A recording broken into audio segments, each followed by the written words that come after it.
Hi everyone, thank you for joining our California Broker Roundtable webinar on the upcoming TRID changes which will go into effect this October. Before we begin, I would just like to say how happy we are to now offer a ton of great free marketing tools to all of our agents. This is through our partnership with agentmarketing.com. Our goal is to always give back to our agents by offering the newest tools and technology to you. None of this would be possible without you and your amazing amount of agent referrals to AJI. As Allison James continues to grow, with agents referring other agents to our brokerage, we will be able to provide more of these tools to you. Remember, you can earn a monthly or yearly residual payment simply by having an agent join us. All you need to do is contact Jeff Jabora, our National Director of Growth and Development, and provide him with the contact information of the agent who you would like to refer over. And now I am going to pass it over to Shelley Hoyseth, Senior Loan Officer with our Preferred Lender Movement Mortgage. Good morning, Shelley. Good morning, Victoria. Good morning, everyone. Allison James, California. I hope we're all enjoying the beautiful sunshine that we have in California today. I'm going to talk about something that you guys, many of you may be sick of hearing about, but it's very important, and I think that it's beneficial for everybody to know about this. If you've gone to some training with title companies or other lenders, there may be some scary information that you've heard or possibly even some misinformation. I'm going to basically do a condensed version here that kind of highlights on the basics and the things that you need to know as realtors that really will affect you guys the most. So, uh-oh, my screen is not showing. Victoria, I think I did something wrong. Are you seeing my screen? Yeah, we can see it. Okay, it's not. Oh, there we go. It wasn't moving. Sorry about that. Okay, so TRID, it stands for Truth in Lending RESPA Integrated Disclosures. And I'm going to basically just kind of summarize a lot of this, so I'm not going to be reading through and hitting every single bullet point.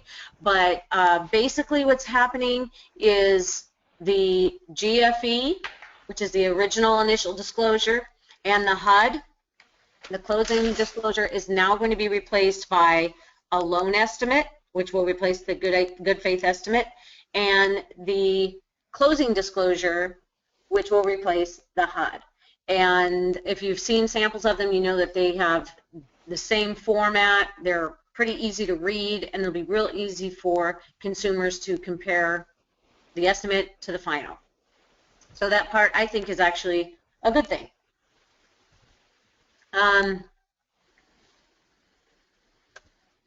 Changes occurring with TRID that you need to know. We must receive an affirmative intent to proceed with the loan from the borrower prior to requiring any verifying documents. Now, the way that this could affect you guys is previously we would chat with the client, ask them for their documentation right up front. We can still do that if they voluntarily want to provide it to us. Then we will continue to do a full pre-approval, which means we will send the file to underwriting just as we always have, as a TBD, meaning a to be determined property. So we can still do our full underwriting early, as we've always done, even before they find a property. Now, if the client says, I don't want to submit my documentation, I just want a pre-qualification, then we would issue a pre-qual letter based on verbal conversation, pulling credit, and the desktop underwriting results. So just so you know, that's going to change a little bit between what's considered pre-qualled and pre-approved. A pre-qual will basically just be the basics, and a pre-approval will be full review of all the documentation. So in other words, we have to submit the lender's estimate, the LE, as soon as if we ask for this documentation. Okay, so that once we have all six, well, never mind, I'm jumping ahead. So I'll stay with this. Sorry for the confusion. Anyway, so just be aware the pre-qual and pre-approval may change a little bit in that regard, because we do have to have an intent to proceed before we can require them to submit their documentation, but they can voluntarily submit it. So the closing disclosure is required to be executed by the borrower at least 3 business days prior to loan consummation. That's the biggest change that's affecting you guys, is that we will have to have the closing disclosure out 3 days before closing. And while limited, there are a few situations that require redisclosure and a possible reset of those 3 business days. APR change, that means not necessarily to the specific rate, but any fee increase or changes that change the overall APR by more than 1/8 for fixed loans and 1/4 for ARMs will require that we redisclose, which could reset that time period.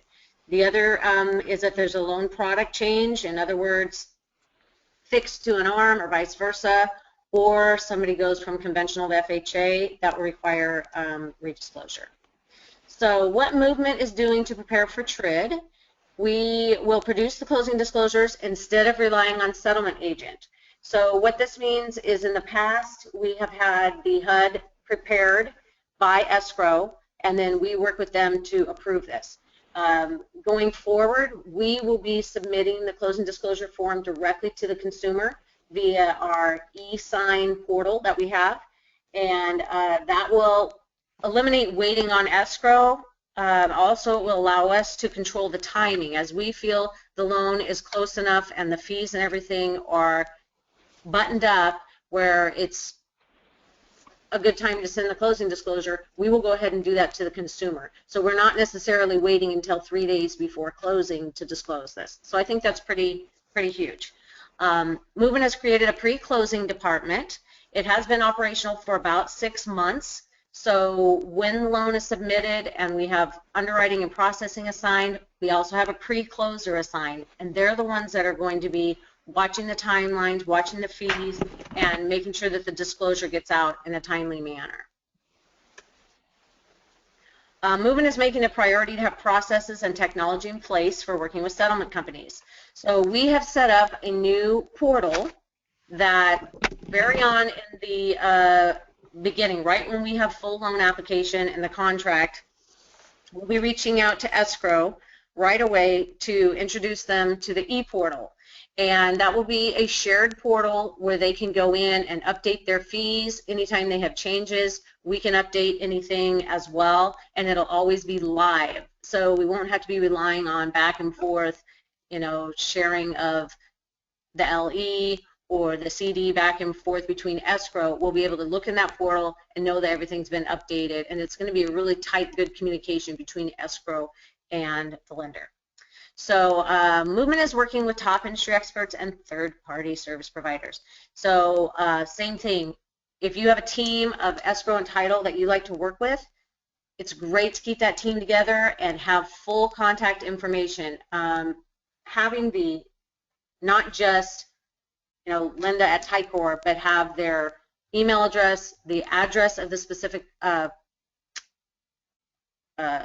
office that they're in, sorry, and email, phone, all their contact information in the contract. And if you have all that in the contract, that will really save a lot of time, so we don't have to ask for it later. How you can help Movement. Communication is key. We just talked about this. Make sure that all of the title and escrow information is in up front. Talk with your consumers. Let them know. Obviously, we're letting them know as well about the disclosure timelines. But if you can emphasize with the borrower the importance of signing and returning the closing disclosure as soon as possible, that will really help us. We will be doing it electronically whenever possible. So when they get the original loan estimate, it'll go electronically and they'll know the system that way. And then anytime there's a redisclosure, and when we do the closing disclosure, they're going to get that, use the same system each time.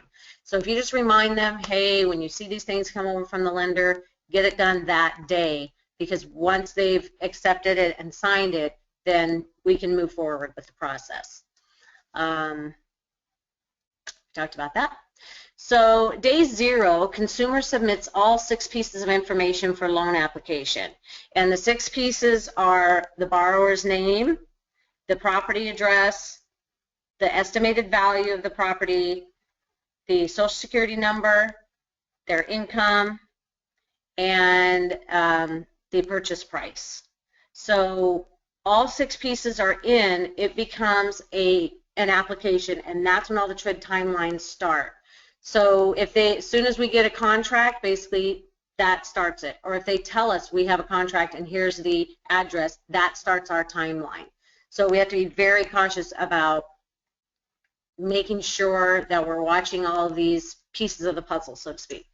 The loan estimate due to consumer 3 business days or less from application, that is the same. That timeline does not affect anything differently for you guys. We already have been doing that with the GFE.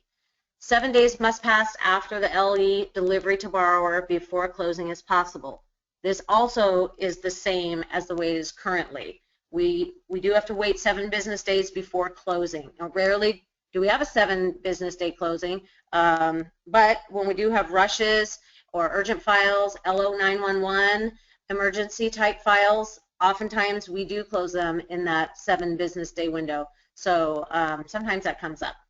The 10th day, that is the once the loan estimate is considered valid for 10 business days after its delivery to the borrower. Borrower must indicate their intent to proceed with loan within this time to lock in the terms of the LE. Exceptions include change in circumstances similar to those that are allowed for redisclosure of the GFE, which we talked about before. Something that you also need to know is that we will not be able to order an appraisal until the borrower has received their LE, they have acknowledged receipt of it, and they sign the intent to proceed. We can't ask for appraisal fees. We can't ask for appraisal credit card number or anything in order to order the appraisal until they have completed the initial disclosure packet and sent back their intent to proceed. So that's another time where we're real time sensitive in the beginning because we want to get that appraisal ordered ASAP. We're always on the consumer to get that done and timely. So reminding them, hey, this is very important. When you see that, do this for your lender so that they can order your appraisal. That will help speed things along as well. The 3rd biz day, all documents must be delivered to the borrower no later than 3 days prior to closing. Specific tolerance levels exist between the LE and CD, which must be adhered to. Otherwise, lenders may have to potentially forfeit fees owed. So you guys aren't necessarily worried about things like that. Movement Mortgage has a little bit of a system in place that's going to be protecting the timeline and protecting the consumer. So say at the last minute we need an appraisal reinspection and that was not initially disclosed, Movement Mortgage has already determined that they will eat that reinspection fee in those instances. So rather than, oh well, we have to redisclose, it's going to be another 3 days and your timeline, sorry everybody, I know you're standing on the curb with your moving truck, but we're going to screw up this whole deal over 150 bucks. Movement is not going to be doing that. We will cover something like that. So just so you know, we've got your back in that regard. Here are the basic questions. I heard that there are 2 definitions for business days for TRID. Is that true, and how does that affect our transactions? That is true. The loan estimate is every day except the loan estimate is a day on which the creditor's offices are open to the public. That's how they would count 3 business days. So if a bank is not open on a Saturday, then it would be, if we had to do it, it would be Friday, Monday, Tuesday. That would be your 3 days. For the closing disclosure, which is the one at the end, it is every day except Sundays and public holidays. Because Movement Mortgage is considered open on Saturdays, our timeline is the same regardless. So 3 business days will always include Saturday, and then the only difference would be a Sunday and a legal public holiday. So that really helps cut down the time frame there. TRID requires the closing disclosure to be provided 3 business days before consummation. Is consummation the same thing as closing or settlement? This gets a little bit tricky because it varies from state to state. So I'll just condense this basically in California because we're an escrow state. Consummation is going to be considered the date the borrower signs the note. So the 3-day wait period, they won't be able to sign their loan documents till after that 3-day wait period, and then they will sign the note date. So if we, even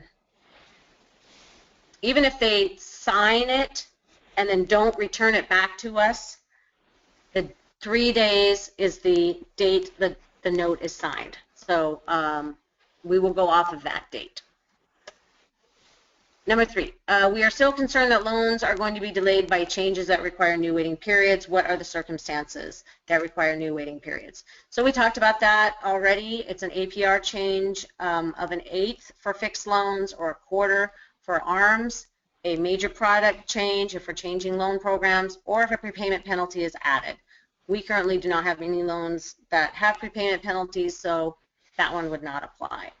And I also should mention that none of these apply. In fact, TRID does not go into effect at all on reverse mortgages, HELOCs, and loans that are not on real estate. So it only applies mainly to the type of properties that you guys are working with.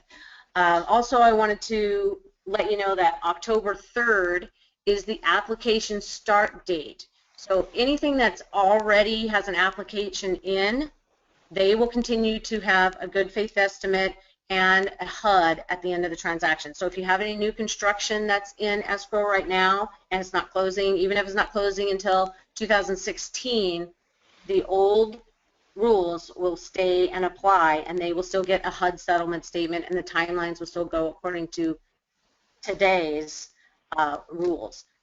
Any application after October 3rd will, the new TRID will affect it.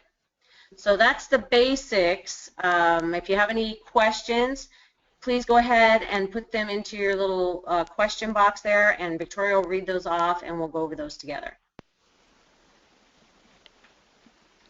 Perfect. Thank you, Shelley. Okay, it doesn't look as though we have anything right now. Again, if you do have any questions, please type those in to, there we go. Okay, here is one. What if your buyer is using a reverse mortgage to purchase a new home, not a refinance? So a reverse mortgage would not apply to TRID. It would be same as it's always been with the old rules. Reverse mortgage is one of the programs that's not affected.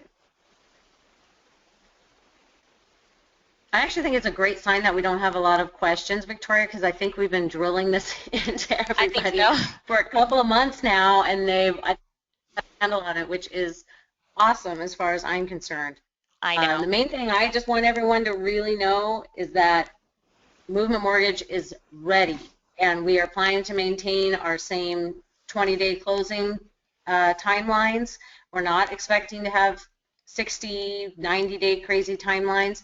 So something I'll talk about at another time, though, but I want to briefly mention, is the LO911 app.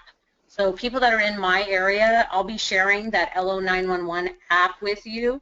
And what that does is if you've got a buyer, even if you're on the list side or you're their agent, and you feel like they're getting stuck in escrow due to some of these other lenders that are extending timelines and having issues with TRID, you can tap on the app and it will automatically, you can share it with the other agent, and then they can tap on 3 ways to contact me, put in the basic information that they're stuck in escrow, and I'll get an LO911 knowing that somebody's stuck in escrow and we need to do, a very quick closing. So that's an exciting thing that I'll be sharing with you guys. So look for either an email or a text or a phone call from me about that, and I'll be sharing it with you. If you're anywhere in the like Temecula, Southern California, San Diego County area, I'll be sharing that with you. Awesome. We do have a few questions that just came in, Shelley. Okay. The first one, are electronic signatures allowed for acknowledgement? Oh, sorry. For acknowledgement of the LE? Yes, we will be. When we say electronic signatures, it's not DocuSign or anything like that. We have a specific program that we use for disclosures.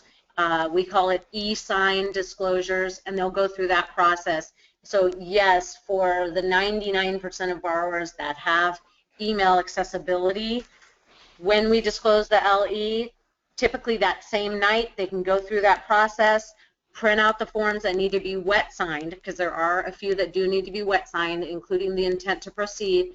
Then they'll sign that, send it back to us, and then we can order the appraisal and move on. In most cases, I have everything ready within 24 hours of them receiving it, and we can order the appraisal. So we're not necessarily disclosing, waiting 3 days, then having them sign it and then ordering the appraisal. So we can, the timeline in that regard is the same as it's always been, really.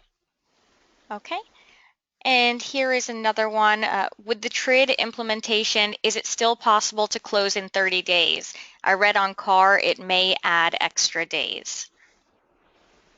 That's going to depend on the lender that you're working with. I could imagine that lenders that are already struggling to close in 30 days, banks, credit unions that typically have been saying, closing in 45 days, are kind of warning their realtors and people out there to do a 60-day escrow. So yes, it can affect the timeline depending on who you are working with. Sometimes that's the case anyway. A lot of banks and credit unions can't close in 30 days regardless, but I would estimate they would have even more of a difficult time after TRID.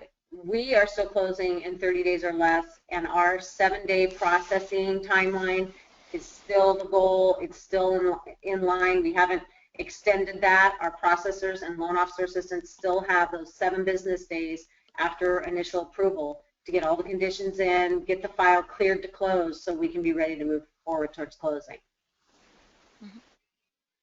Okay, here's another one. What impact do credits to buyers from either the seller or the agent have?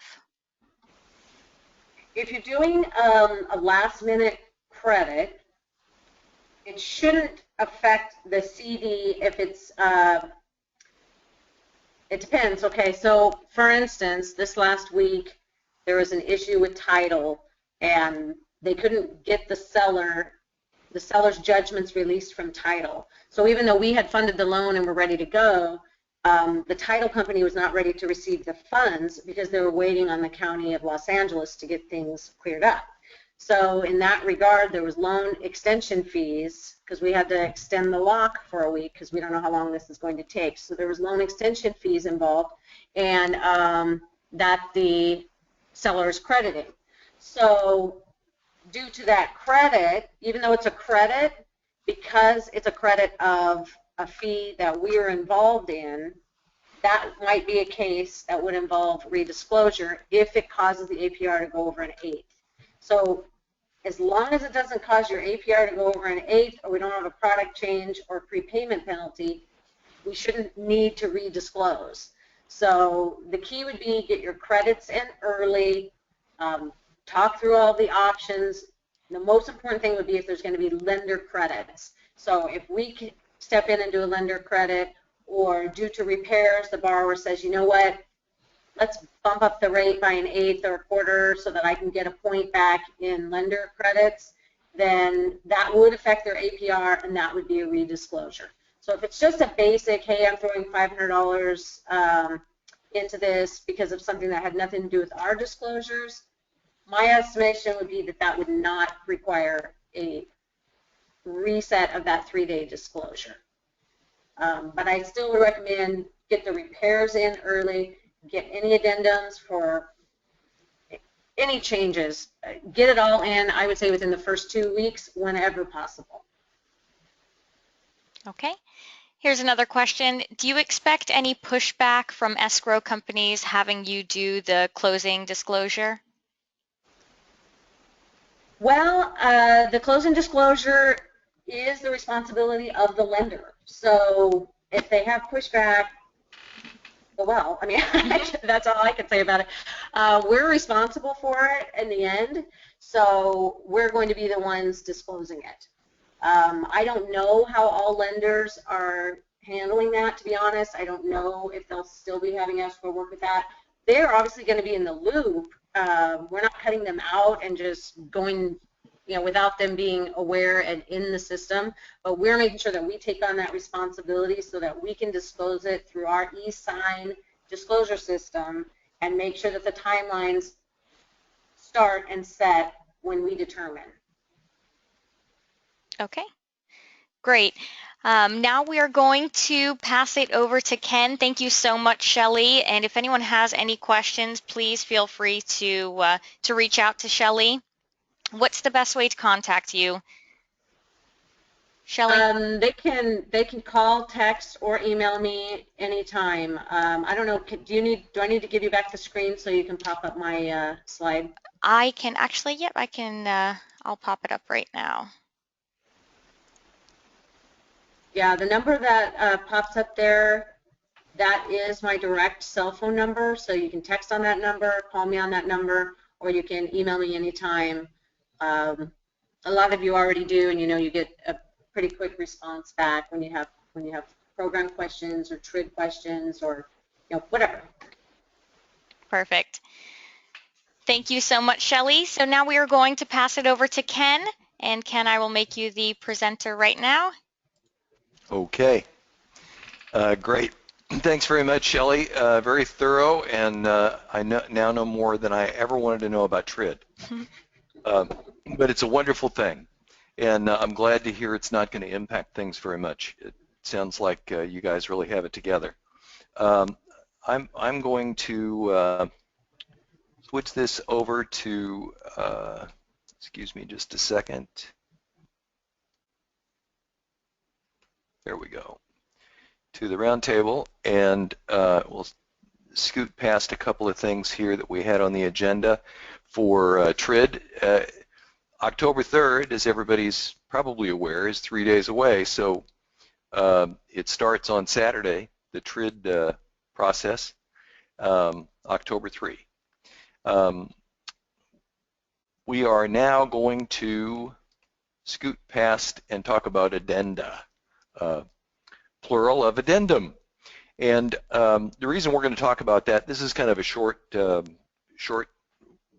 brokers roundtable this week or this month, because we wanted to make sure that everybody was ready for the TRID part, and wasn't quite sure how long that had run. So one of the things that's come up recently with our review of files is some issues with how people fill out their addenda or an addendum to a document, and it's not maybe readily apparent to everybody, but an addendum is actually an additional clause that you are writing to the contract. It's actually an extension of the contract. It's just like all the work that all those attorneys go through when they develop all those documents for California Association of Realtors that they put into zip forms, all that stuff. Well, you're writing an extension of that agreement, and so it becomes part of that legal instrument, and it's really incumbent on us to take a lot of care with what we write, because as one attorney told me, it's actually kind of practicing law without a license. You're writing a legal agreement, extending, making modifications to a legal agreement, and so you just need to be careful with it, and you need to make sure that you do fill in all the blanks that you need to fill in. The things to remember, and I'm going to just skip out of this for a second and go to the actual form so you can see it. On the addendum, a lot of people just kind of skip through this stuff. They just write the body of the addendum down here and don't really fill in all this information, but it's really important, because if you don't fill it in, it's not legal. You need a number on here to identify this addendum so that it's got its own unique number so you can refer to it in the future. And then you have to identify what document this is an addendum of. To what document are we making an addendum? Are we adding something? Is it a lease? Is it a residential income property purchase agreement? Is it the regular RPA, the residential purchase agreement, or something else? And if it's something else, then check other here and fill in what it is. Like maybe it's an addendum to another addendum, or maybe it's an addendum to some other agreement that you might have. But you need to fill it in. Fill in the date, fill in the property address, and the names of the buyers and sellers here. And then both parties have to sign. If one party signs, it is no effect whatsoever on anything. And now that we're down here in the body of it, there's a couple of things that you need to think about. If you read the text that you've put into an addendum and you think about, what is somebody who is not a realtor going to think when they look at this? We see lots of things, a lot of jargon, lots of abbreviations, lots of things that may be difficult for some people to understand, and worse yet, they ultimately result in confusion or perhaps different ways of interpreting the information. So what we want to do is we want to make sure that the agreement that it references and all that information is in at the top, but also make sure that you make it so it's understandable and clear and isn't subject to more than one interpretation. If the property is going to be occupied after close of escrow, don't say they get to keep their stuff in the garage after close of escrow, or just be clear about what exactly is happening, and don't get me wrong, most of the addenda that we see are done properly, but it's really just a word to the wise to make sure that you really take a second look at what you wrote, because you're writing law, you're writing a contract, and you want to make sure you just be careful. Okay? Does anybody have any questions about addenda at this point? Do you have any questions on that one? I don't see any right now. Okay. If you do have questions, please type those in so we will be able to see them.